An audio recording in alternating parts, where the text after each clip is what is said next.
Ele dizendo, o Deus dos deuses. E quando ele levantou e saiu sem rumo, imagine você arrumar sua tenda e olhar para não saber para onde ir. Foi assim que ele fez. A nossa chamada foi muito séria. Por isso que Abraão é chamado como pai da fé. Porque ele saiu cegamente. E quando ele saiu cegamente, Deus disse para si mesmo, tem homem que vale a pena apostar nele. De Abraão vem Isaac. De Isaac vem Jacó. De Jacó vem as 12 tribos de Israel. Das 12 tribos, uma tribo se destaca, a tribo dos levitas. Dos levitas vem a família de Moisés. Do irmão de Moisés, Arão é levantado como o primeiro sacerdote e depois o primeiro sumo sacerdote. E somente um sumo sacerdote, numa tenda da congregação, ou futuramente dentro do tabernáculo, no Santo dos Santos, podia falar com Deus. Está começando a entender a devolução, como é que foi? Deus parou de falar com a humanidade, escolheu um só para falar. Era um homem falando por toda a nação. Até o dia que Jesus morreu na cruz. Porque a Bíblia diz que quando ele lá na cruz disse, consumado está, o templo, onde Anás e Caifás estavam indo para operar, para apresentar sacrifícios, porque era o dia de entrar atrás do véu do templo, do Santo dos Santos. Quando eles vão chegando perto do véu do templo, que pesava 1 tonelada e precisava de 12 bois para arrastar, de alto a baixo, uma mão invisível pega no véu e faz assim. Rasga o véu em dois. Quando o véu se rasga, eles pensam que vão morrer porque olham a arca lá dentro. Que morrer nada. É Deus dizendo, eu sou maior do que a arca. E naquele momento Deus abre a oportunidade para o homem falar com ele direto. Agora não precisa mais de sumo sacerdote. Deus está devolvendo o que deu para Adão. E quando Jesus está com os discípulos pela última vez, ele diz assim para eles, olha, vocês vão receber um presente. Eu vou para o Pai. E vocês fiquem orando aí. Porque eu vou resgatar uma coisa que pertence ao homem, mas o homem perdeu. E os homens ficam dentro do cenáculo. Entre o dia da ascensão de Cristo e o dia da descida do Espírito Santo, são 10 dias. Quantos dias? Pergunta ao seu irmão, por quê? O que você acha que aconteceu? Por que demorou tanto?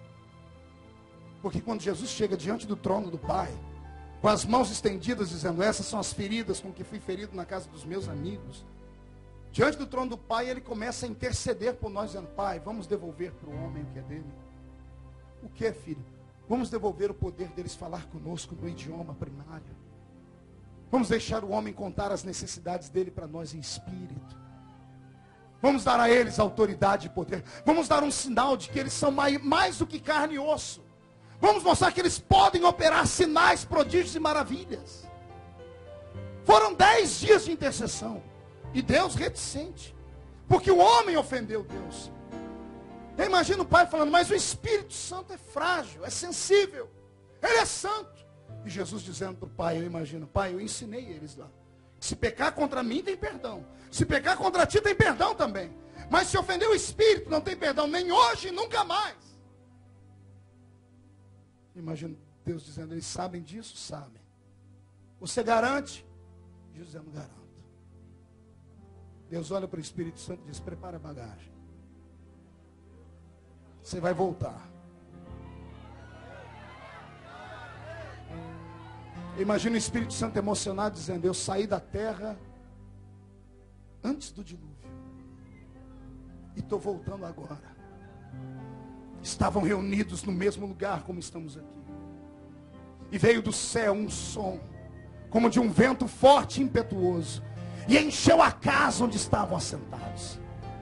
E de repente foram vistos por eles línguas repartidas como que de fogo, as quais pousaram sobre cada um deles. E todos foram cheios do Espírito Santo. E começaram a falar em outras línguas, conforme o Espírito Santo concedia que falassem.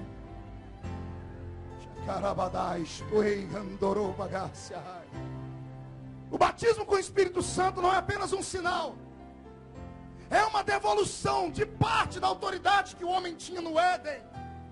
Deus devolveu para alguns. Por que não para todos, pastor? Porque nem todos acreditam. Mas os poucos que creem receberam. Agora me dá angústia. Pergunte o quê? Só falo se todo mundo perguntar. Mais baixinho aí o teclado, amigo. Teve gente que buscou, subiu um monte, desceu um monte, jejuou, gritou, implorou, até receber. Aí recebeu. E aí? Não deu valor. Tem pessoas aqui dentro que para Deus ouvir, ele falar no idioma dele, demora 7 dias na semana. E alguns que vêm ao culto só de 15 em 15 dias, só 15 dias Deus leva para ouvir ele falar alguma coisa com ele no idioma dele. Isso porque antes a pessoa implorou, pediu e gritou. Por que, pastor, as pessoas perdem? Porque ninguém ensina para que serve. Todos nós falamos, não, vamos falar em línguas porque é lindo ouvir alguém falar em língua estranha. Aí as pessoas não sabem para que serve, e hoje eu estou te ensinando. É melhor você falar em línguas com Deus que na língua portuguesa, ou na língua inglesa.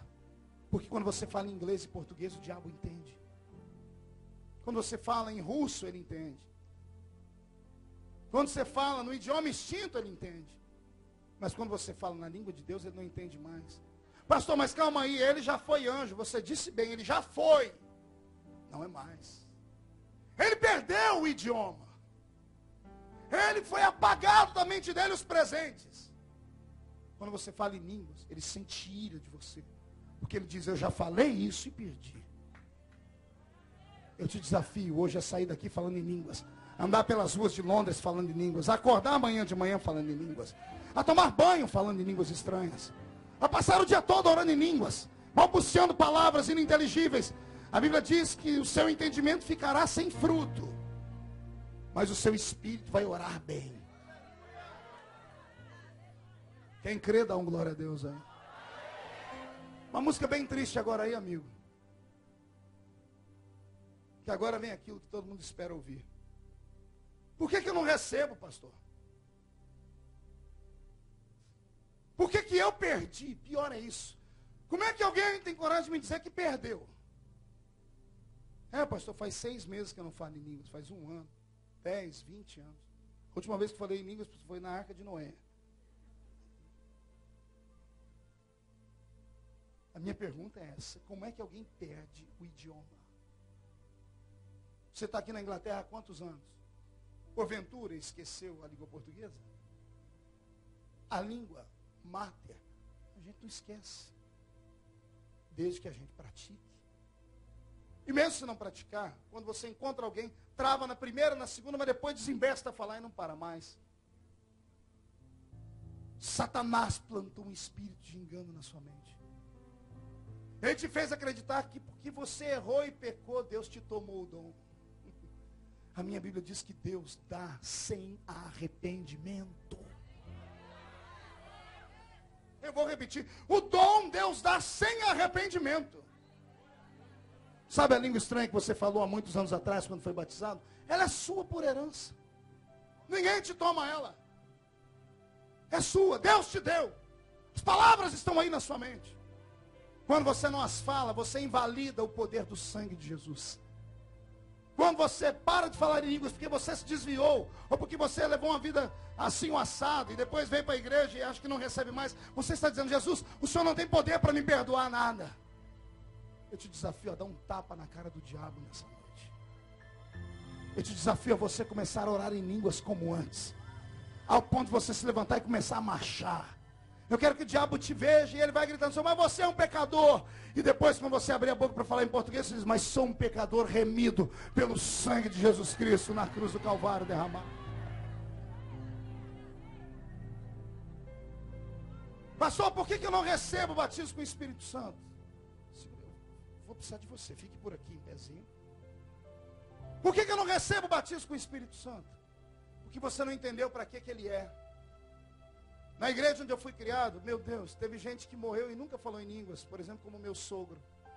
40 anos pentecostal e nunca falou em línguas. Por quê? Porque ninguém ensinou ele o que eram as línguas. Tem gente que pensa que para falar em língua estranha tem que jejuar 5 dias. Tem que estar em oração 6 meses. Tem que estar mais santo do que o próprio Cristo. E não é nada disso. É o contrário. Quantas cruzadas eu não preguei no Brasil? E no fim das cruzadas, na minha frente, vem uma prostituta, ou um pederasta, ou um bebum. Alguns fedidos, outros sem roupa. E as lágrimas caindo pelos olhos, daqui a pouco explodem falando em línguas estranhas. E aí eu olho na mesma cruzada crentes com coque no cabelo, a roupa perfeita.